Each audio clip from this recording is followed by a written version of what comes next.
சற்று முன் கிடைக்கப்பெற்ற மிக மிக முக்கியமான செய்தி ஒன்று வெளியாகி உள்ளது. பன்னீர்செல்வத்தின் ஆதரவுகள் இருந்தால் மட்டும்தான் அதிமுகவின் கூட்டணியில் பயணிக்க முடியும் என்று தேமுதிகவின் பொதுச் செயலாளர் விஜயகாந்த் அவர்களது மனைவி பிரேமலதா விஜயகாந்த் அவர்கள் தெரிவித்துள்ளார். இதற்கு என்ன காரணம்? எடப்பாடி இதை யோசித்து பார்க்க வேண்டும். தொண்டர்களும் நிர்வாகிகளும் எவ்வளவோ கூறிய பிறகும் கூட எடப்பாடி மனம் மாறாமல் சுயநலத்திற்காக செயல்பட்டு கொண்டிருக்கக்கூடிய நிலையில் தற்பொழுது கூட்டணிக்கு வரக்கூடிய கட்சிகளும் ஓபிஎஸ் அவர்கள் தேவை. ஏனென்றால் ஓபிஎஸ் என்பது தனிநபர் கிடையாது. அவருக்கு பின்னாலும் தொண்டர்கள் பெருமளவில் இருக்கிறார்கள். அவருக்கென்ற தனி வாக்கு வங்கியும் இருக்கிறது. அதிமுகவிற்கு எதிராக ஓபிஎஸ் அவர்கள் செயல்படவில்லை.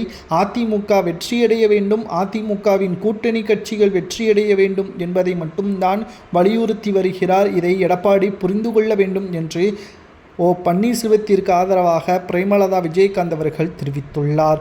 மேலும் இதற்கு எடப்பாடி பழனிசாமி அவர்கள் சம்மதம் தெரிவிக்கவில்லை என்றால் தேமுதிக அதிமுகவுடன் கூட்டணி வைக்காது என்பதை அழுத்தம் திருத்தமாக கூறிவிட்டார். உண்மையான அதிமுகவின் தொண்டர்கள் ஒன்றை உணர்ந்து பார்க்க வேண்டும். உங்களது தொகுதியில் அதிமுகவின் தொண்டர்கள் நேரடியாக இதற்கு முன்னால் மறைந்த முதல்வர் ஜெயலலிதா அவர்கள் உயிருடன் இருக்கும் பொழுது எப்பேற்பட்ட ஒரு தொண்டுகளையும் கட்சியின் வேலைகளும் எப்படி இருந்திருக்கும். ஆனால் இப்பொழுது இருக்கக்கூடிய அதிமுகவின் நிலைமை என்ன? தன்னுடைய பதவியை தக்க வைத்து கொள்ள வேண்டும். அவன் பதவியில் இருக்கிறான், இவன் பதவியில் இருக்கிறான், எப்படி அவன் பதவியில் வந்தான், பணத்தை கட்டி வந்தானா என்ற பல்வேறு குழப்பங்கள் அதிமுகவிற்குள்ளேயே இருக்கும் பொழுது எப்படி மக்களிடம் பிரச்சனைகளை களைய முடியும்? திமுகவிற்கு எதிராக எப்படி போராட்டங்களை மக்களுக்கு ஆதரவாக நடத்த முடியும்?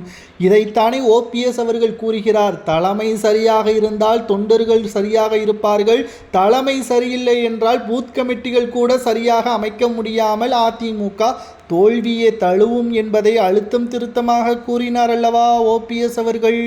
அதைத்தானே தற்பொழுது பிரேமலதா விஜயகாந்த் அவர்களும் கூறுகிறார். இதை சரியாக ஓபிஎஸ் அவர்களுக்கு ஆதரவாக மட்டும் நினைத்துவிடக்கூடாது. ஏனென்றால் திராவிட முன்னேற்ற கழகத்திற்கு எதிராக விஜய் அவர்கள் தான் உண்மையான எதிர்க்கட்சி என்று ஒரு பக்கம் கூறி வருகிறார். அது அவர்களது தொண்டர்களை ஊக்குவிப்பதற்காக இருக்கலாமே தவிர அந்த இடம் உண்மையானதாக மாறிவிடக்கூடாது. அதற்கு இடமும் அதிமுக கொடுத்து